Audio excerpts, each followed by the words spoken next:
relação entre o jornalismo e os direitos humanos está intimamente ligada aos poderes político e econômico. Elementar para uma maioria, mas e para aqueles que acreditam na transformação a partir da preservação da história e a promoção do conhecimento? Esse é o tema do Da Janela, que eu converso com o Ivo Herzog, que é diretor do Instituto Vladimir Herzog. É um prazer recebê-lo aqui. Obrigado por aceitar o convite e vir até aqui bater um papo com a gente. Imagina, o prazer é meu. Falei alguma bobagem ali ou não? Não, é Você isso mesmo. atenção? Prestei atenção bastante, porque é um tema bastante complexo, né? Se a gente, apesar de serem palavras simples, é um tema relativamente complexo, até porque o papel do jornalismo está sendo desafiado a todo momento, ainda mais nos dias de hoje com as novas mídias, né? Até no caminho aqui para vir gravar esse programa, uma das coisas que a gente estava conversando no carro é da questão do jornalismo versus entretenimento. A gente vê muito programas que se dizem jornalísticos, mas na realidade é um show de horrores e de aberrações e que atraem o público. E que não é o jornalismo que meu pai fazia, que meu pai defendia e que a gente tenta hoje promover no Instituto Vladimir Herzog. Você está tocando nesse ponto aí, a gente fala jornalismo, né? Mas assim, você conversando com intelectuais, né? O Célio Turino também, que é uma referência da cultura viva, um programa que tentou transformar o processo cultural no Brasil. A hora que a gente estava entrevistando ele, uma das perguntas foi essa, né? Por que a cultura é perfumaria, né? Então ele respondeu o seguinte, que o que a gente tem na política é justamente o reflexo daquilo que nós temos na sociedade, é um reflexo social, né? E aí, na hora que você pensa sobre isso, você quer correr, né? Para acreditar que a frase do Paulo Gaudêncio que diz que felicidade é ignorância mais saúde, você fica querendo acreditar que ele tem toda a razão com relação a isso, porque para ser feliz você não pode refletir sobre nada, porque está muito complicado você entender os processos e conseguir dizer, meu Deus, né, eu consigo transformar alguma coisa. Como é que vocês fazem no Instituto? Deixa eu só fazer primeiro um comentário, porque eu acho essa frase terrível aí sobre a questão da ignorância. Então a melhor coisa é você entrar em estado vegetativo, ficar lá, pede até para o médico te deixar com um sorriso na fase e tá tudo bem. Eu acho que não é isso, né? Não, eu acho que é o desespero, né, do intelecto, quando você não tem onde se apoiar, e ele diz isso de uma forma, assim, de provocação mesmo, né? Como a gente faz isso no Instituto Vladimir Herzog é justamente o contrário. A gente, e é uma questão bastante importante, o Instituto Vladimir Herzog, ele não tem opinião sobre os fatos. Ele quer que você tenha opinião. Ele traz o fato e põe para o debate. Porque a opinião do Instituto Vladimir Herzog é irrelevante perto da opinião da sociedade. O que a gente acha que é o nosso papel é ajudar a dar elementos para a sociedade ter a sua opinião fundamentada, né? Que sociedade? Porque quando você reflete uma opinião de senso comum, é perigoso você refletir coisas que não levam a reflexão, vamos dizer assim. Mas o que é de senso comum? Dá um exemplo. Talvez isso... A gente até tem sensos comuns. Tá, mas a gente tem assim... opinião sobre alguns pequenos fatos, alguns pequenos não, na verdade alguns grandes fatos. Só para citar rapidamente, a gente é contra a pena de morte, a gente é a favor da vida, a gente é a favor da paz, a gente é a favor da liberdade de imprensa.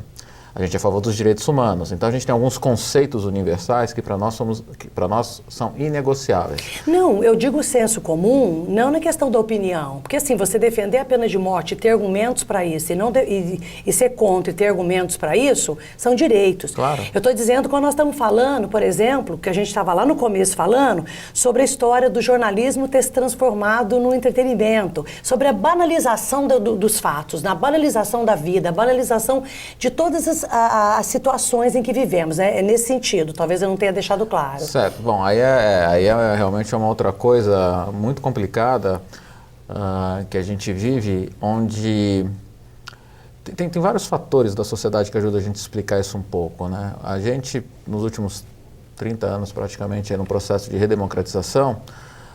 Eu lembro quando eu era jovem, eu dou muita palestra para jovem, e eu digo, quando eu tinha a idade de vocês era muito mais fácil. Porque você tinha o bem e o mal, você tinha, no começo 2 partidos políticos, depois 5, mas você tinha ideologias bem definidas, você tinha líderes. O ser humano, nós somos muito inseguros. A gente tem uma dificuldade de falar assim, eu acredito naquilo. A gente quer um ponto de apoio, a gente quer um líder, alguém que a gente veja falando e fala assim, pô, isso que a pessoa está falando faz sentido. Então eu acho que aquilo lá, eu acredito nisso.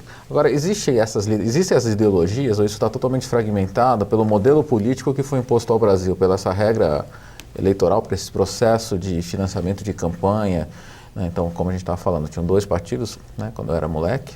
Cheguei a fazer boca de urna em 74, que era o MDB e a Arena. Depois fiz de novo em 85, quando eram 5, que era o PMDB, o PDS, o PT, o PTB e o PDT. Você vê só, faz 30 anos eu lembro dos partidos. Agora você lembra... Pede para falar de algum partido hoje? Não tem condição. Pois é. Né? Então, essa coisa se fragmentou e você tem como, por exemplo, num partido que foi cabeçado por Franco Montoro, Mário Covas, você tem um cara em São Paulo que foi um dos vereadores mais votados, chamado Coronel Telhada, ex-Rota, e quer fazer uma homenagem na Câmara dos Vereadores ao trabalho da Rota combatendo os comunistas. Então, num partido que ajudou a criar. Bom. Então, a gente vê que tem uma descaracterização. E como é que o jovem se posiciona em frente a isso? Só para concluir o pensamento. Claro. Como não existe esses pontos de referências, o jovem, a sociedade se afasta do processo político e perde e deixa de refletir sobre o processo político. Então você joga qualquer coisa na telinha que é divertido. A gente tem aí, por exemplo, esse deputado federal que está na comissão de direitos humanos. E foi feito um negócio na internet, lá, uma petição pública que juntou não sei quantos votos, lá, 1 milhão de votos. Quantos votos tem uma noite de BBB para tirar alguém da casa? Por que 30 milhões de pessoas ligam lá para tirar o Zé ou a Maria de um joguinho, um reality show? Eu não sei qual que é o conteúdo, até hoje eu estou procurando tentar entender. E para participar do processo político do seu país, de uma coisa... Mas esse entretenimento é a diferença de embalagem e conteúdo. Claro. Né? O conteúdo é uma coisa mais difícil de digerir. A embalagem é uma coisa que você olha e causa alguma emoção em você, alguma reação. Então hoje nós somos um grande consumidor, no meu entender, e aí Herzog falando não é instituto, mas nós somos um grande consumidor de embalagens. E vender conteúdo ou se consumir conteúdo é muito complicado. O Instituto Vladimir Herzog quer trabalhar conteúdo, fundamentalmente trabalha conteúdo. Por isso que eu falei que a gente não tem opinião, porque a opinião é a embalagem, o conteúdo é o debate. E vamos falar então, vocês apontam aí, vamos falar da missão, né? Seria essa a missão? Missão do Instituto Vladimir Herzog, olha como aparece isso na missão, é contribuir para a reflexão e produção de informação que garanta o direito à vida e o direito à justiça. E aí tem um tripé que vocês trabalham, a questão de algumas referências aí que alavancam, né, que seguram aí o que você poderia também, acho que é bacana você falar também. O tripé, para executar essa missão, a gente tem 3 pontos de apoio, que a gente chama de compartilhar, preservar, preservar e promover. Que eu usei, inclusive, na abertura da apresentação, justamente baseado no que eu li de vocês, né? Exatamente. Então a gente quer preservar a história recente do Brasil, compartilhar essa história, porque não adianta eu preservar e guardar numa caixa. Então a gente tem um trabalho muito forte, um projeto lindo chamado Resistir é Preciso, onde a gente vem resgatando a história recente do Brasil pelo olhar dos jornalistas. Todo esse material ele é produzido em livros, vídeos e é disponibilizado gratuitamente para escolas e bibliotecas, além de estar online para quem quiser consultar, né?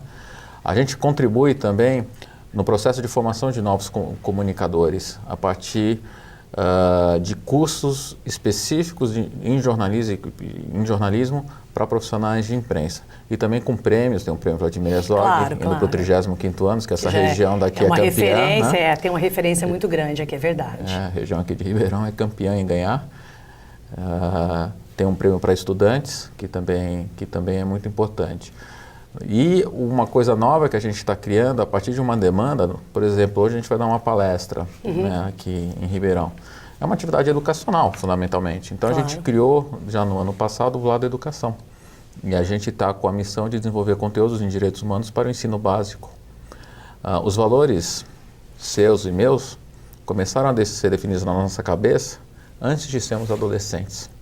O adolescente já pensa o que ele acha das coisas. Claro. O que ele pensa de polícia, de direitos humanos, de bullying, de não sei o que, de homossexuais, essa questão já tem, claro que ainda é um processo de formação, mas já tem uma estrutura muito bem semeada, vamos assim dizer.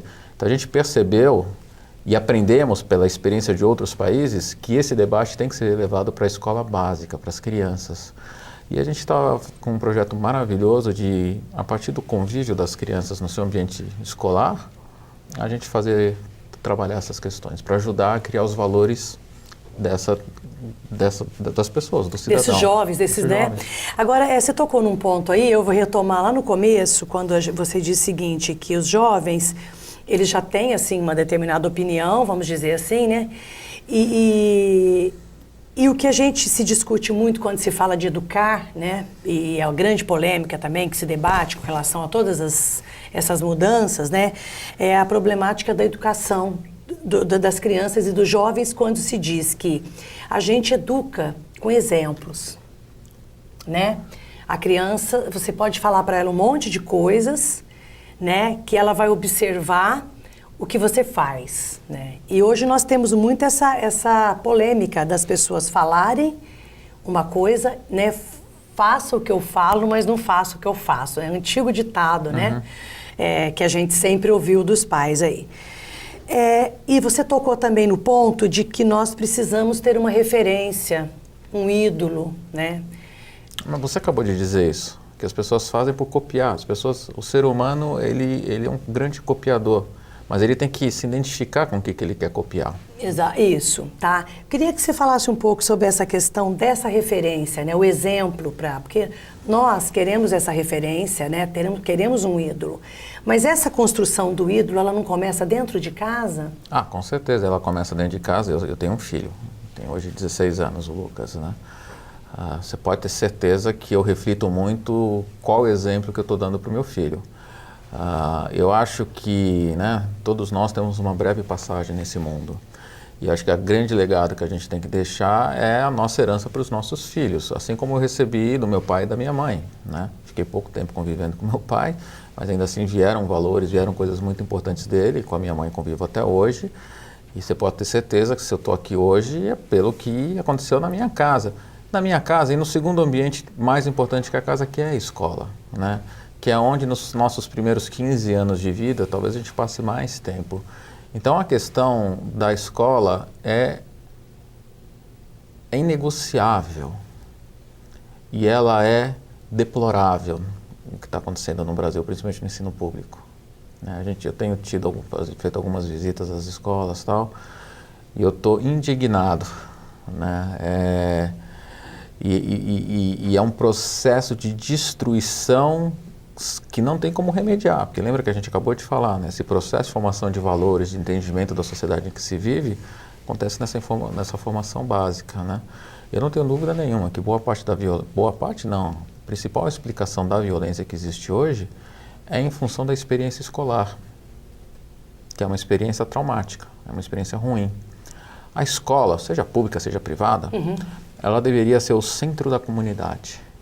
Lembra, a gente está falando de referências, né? Acho que essa entrevista vai colocar um título, vai ser as referências, né?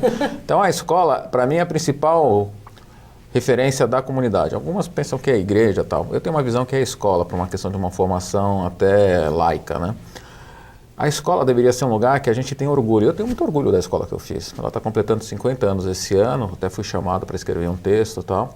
Tenho muito orgulho. Que escola é? Escola Vera Cruz. Né? Escola Experimental Vera Cruz. É escola pública ou não? Não, ela é particular e ela é a principal formadora de professores.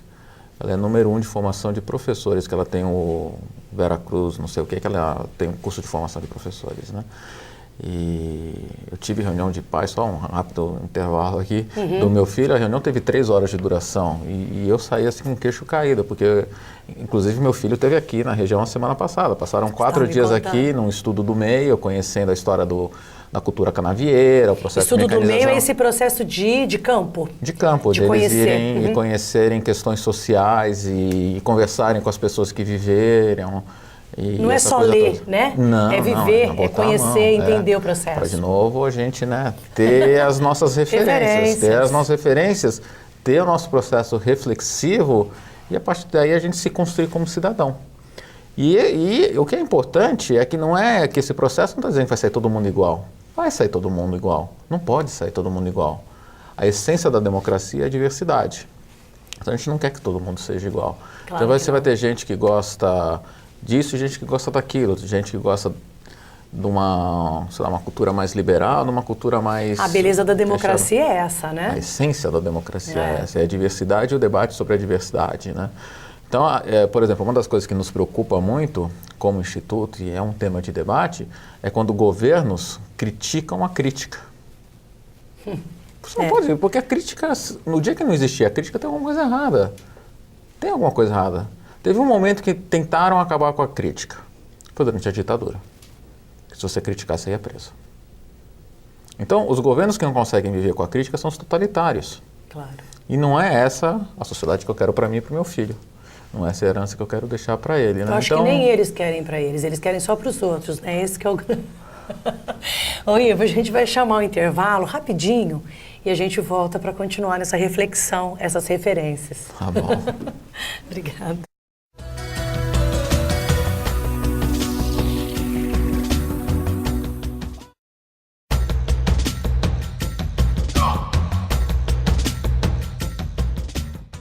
Dando continuidade, né? Na verdade, Ivo, nesse processo aí da escola, né? Da educação, né? De todo esse processo que você disse aí agora, que ao mesmo tempo que deixa a gente indignado, né? E o Instituto nesse processo, como é que ele se comporta? Espero que bem. Tem se comportado bem, a gente até ganhou um prêmio especial. Porque é difícil, né? A gente é desafiado, em alguns momentos a é. gente é desafiado a colocar um exemplo, Feliciano, de novo, desse deputado federal. Nós já fomos, nos pediram a nossa opinião e, de novo, não é papel do Instituto dar opinião sobre esse fato. É claro que eu e Verzog acho lamentável, acho que é uma bofetada na nossa cara. Direitos humanos é uma coisa muito importante. Primeiro, entender o que é direitos humanos, né? Desmistificar a palavra. Direitos humanos é o direito que todo mundo tem de morar, ser educado, saúde, amar, casar, criar os filhos. Ser respeitado. Respeitar. Né? São essas coisas todas. Então, são coisas extremamente básicas. E aí vem esse discurso esse mau uso da palavra, né? Direitos humanos é direito do bandido. É complicado jogar uma embalagem feia num ventilador, espalhar para todo lado e confundir a cabeça das pessoas. Eu acho que o Instituto tem se comportado bem, não só por isso, porque a gente tem feito uma contribuição genuína, a gente tem produzido materiais que são importantes, que a gente tem mandado para as escolas gratuitamente, a gente tem provocado debates, a gente está aqui hoje fazendo uma série de eventos de debates, a gente interage muito pelas redes sociais, o nosso público-alvo é o jovem, aliás, isso é importante de falar, né, que o nosso público-alvo é o jovem. Então, quando eu faço, por exemplo, um livro de história, eu uso uma coisa que eu chamo de uma linguagem transgeracional. Esse livro tem que fazer sentido para todas as gerações. Sentido no ponto de vista de atração. A gente tem um conteúdo muito forte, mas claro que tem uma preocupação também com a embalagem da pessoa, porque a primeira impressão, né? Então você tem que dar uma impressão interessante. Então a gente trabalha, se vocês entrarem no nosso... estética, né? Trabalhar uma boa estética. E uma estética de linguagem muito complicada, né? Porque essa nova geração, ela tem um modelo neurolinguístico diferente do nosso. Totalmente diferente. A gente tem uma dificuldade muito grande de entender. E não é que eles estão errados, eles são diferentes. Estão diferentes. Normalmente, quando a gente vê uma pessoa diferente, fala, esse cara está errado. Nem nós estamos errados, né? Nem nós estamos errados. Nós somos diferentes. Né? E para o Instituto cumprir sua missão, ele tem que conseguir conversar com essa geração. E por uma questão circunstancial, o nosso corpo conselheiro, na sua maioria, tem cabelo branco. Né? Já está, sei lá, acima dos 40 anos. Né? Eu estou com 46. Mas a gente tem, por exemplo, 2 conselheiros, um deles foi o pioneiro da internet no Brasil, montou o primeiro portal no Brasil, que era o site. Temos muitos comunicadores, né? A gente tem gente que entende que entende bastante como fazer essa comunicação, senão eu não vou conseguir chegar na ponta. Você está falando aí, eu estou remetendo ao local onde eu estou, né? Então, assim, quando você fala nessa percepção de que o olhar do jovem, ele tem que falar, te ajudar a preparar, né, essa informação para levar, preparar no bom sentido, né? Claro. Dessa leitura, tudo, a gente tem visto, assim, o desenvolvimento de uma ala, vamos dizer assim, um paralelo, né? Independente, que são os coletivos, né? Hoje você trabalha em coletivos de cultura, a economia solidária, que você vê atuando em pequenos grupos de jovens, né? E que tem em todos os lugares hoje e produzindo independente da dependência da verba pública, cobrando, questionando e produzindo. Para você ter uma ideia, em Ribeirão Preto, a virada cultural, que é aquela do governo, instituída oficialmente, ano passado não aconteceu aqui porque disse que não tinha espaço em Ribeirão para abrigar, porque estava com um teatro reformando. Esses jovens se uniram e criaram o Se Vira Ribeirão, né? E esse Se Vira Ribeirão está produzindo cultura e vai novamente realizar na cidade essa fomentação, né, de reflexão, de democratização das artes. Então, assim, quando você diz esse jovem da internet, são esses que estão agora produzindo, né, Isso, de certa forma, acalenta a vontade da gente continuar repetindo e tentando, não é? Não sei se eu vou fazer dois comentários. Muito pessimista. Não, eu vou fazer dois comentários que eu acho que são interessantes. Primeiro, assim, que uma das coisas mais importantes disso que você falou é uma coisa que tem que acontecer na sociedade. A gente não pode viver numa sociedade com um sentimento paternalista, que nosso pai vai resolver a nossa vida, que o governo vai resolver a nossa vida. Nós vamos resolver a nossa vida. Aliás, o governo vai fazer o que nós exigimos deles. Agora mesmo está se comemorando 125 anos da abolição dos escravos, né? Eu e você aprendemos na escola que um dia lá a princesa Isabel acordou de bom humor, abriu a janela, tinha passarinhos brancos voando e ela assinou a lei da abolição. E não é isso. Foram 200 anos de luta. Aliás, ontem eu vi uma reportagem na televisão que acho que foi a primeira vez que eu vi uma reportagem contando um pouco sobre essas lutas sociais, sobre o processo que estava em andamento. E ela realmente assinou a Carta de Alforria, a Lei Áurea, porque ela não tinha outra opção. Não foi porque ela era boazinha e era uma princesa. São negociações, são são processo direcionamentos, político que veio da sociedade. Então é a sociedade que vai mudar esse país. É a sociedade que vai acabar com a corrupção, que vai fazer esse país ser melhor ou não, que é o começo, foi só a introdução do programa de hoje, né? A outra coisa é uma crítica que eu faço sobre essa questão da internet e das redes sociais. Inclusive, uma pessoa me falou uma frase essa semana, eu vou tentar lembrar que era alguma coisa do tipo assim, que a internet ela aproxima quem está longe e distancia quem está perto. O olhar, né? Então, eu vejo meu filho fazendo trabalho em grupo pela internet. Isso daí são aqueles dois pesos, isso né? É a coisa que me preocupa muito. Porque, primeiro, que a comunicação é 10% palavra e 90% é o olhar, o tom de voz, uma série de outras coisas. O ser humano é um ser coletivo, é um ser presencial. Então, esse processo de afastar as pessoas e elas só se comunicarem pela rede social, eu acho muito ruim. Talvez seja um pensamento de um cara velho. Não então, sei. Mas aí a importância desses coletivos. Esses coletivos são reais, não são... Aí é quem está longe que se aproxima. Isso, então, né? Então você tem as pessoas distantes, a tecnologia consegue fazer que essas pessoas duplicar, se comuniquem e de uma levar maneira a muito mensagem rápida. Deles, exatamente. Né? E eles, de repente, também se encontram coisas que faz sentido, tal, correm e fazem acontecer alguma coisa. Então isso é importante. Mas, de novo, não tem um veredito sobre isso. Eu acho que a gente está vivendo um momento de uma grande transição, né? Eu tenho muita curiosidade o que vai ser daqui 20 anos, por exemplo. E 20 anos é pouco tempo, né? É aquela história, né? A gente plantou um IP, né? Quem vai desfrutar da sombra a gente não sabe, né? Eu falei 20 anos atrás, eu já era formado, estava indo para os Estados Unidos fazer um MBA, não existia e-mail. Pois é. Eu me inscrevi numa faculdade nos Estados Unidos fazendo uma coisa que se chama escrever carta. E tinha também o telégrafo. Correio. Você foi da época do telégrafo? Telégrafo. Telex, o telégrafo foi mais... Ivo, eu gostaria agora de conversar um pouquinho com o filho, né? O que você disse aí, já está claro o legado que seu pai deixou para você, não precisa dizer mais nada, mas quais são, assim, a sua memória afetiva do jornalista Vladimir Herzog, do pai Vladimir Herzog? Como é que foi? Como é que você digeriu essa história? Se é que se digere essa história, né? Queria que, se você não se incomodasse, de colocar um pouquinho aqui essa percepção pra gente. Nem tem como colocar muito, porque eu tinha 9 anos na época, né? Tem umas curiosidades sobre o meu pai. A primeira delas é que ele nunca tirou carta de motorista. Então a gente tinha um sítio no interior de São Paulo, em Bragança Paulista, e minha mãe que sempre dirigiu. Então isso dá para entender um pouco assim, um pouco de personalidade. Meu pai gostava de pescar, fotografia, astronomia. Eu aprendi a fotografar com ele, uma Azai Pentax Spotmatic, né, toda manual e tal. Gostava de bichos, a gente tinha criação de coelho lá no sítio. Então ele tinha essa questão de ligação com a natureza, que é uma das heranças que talvez eu traga, que eu gosto também, né?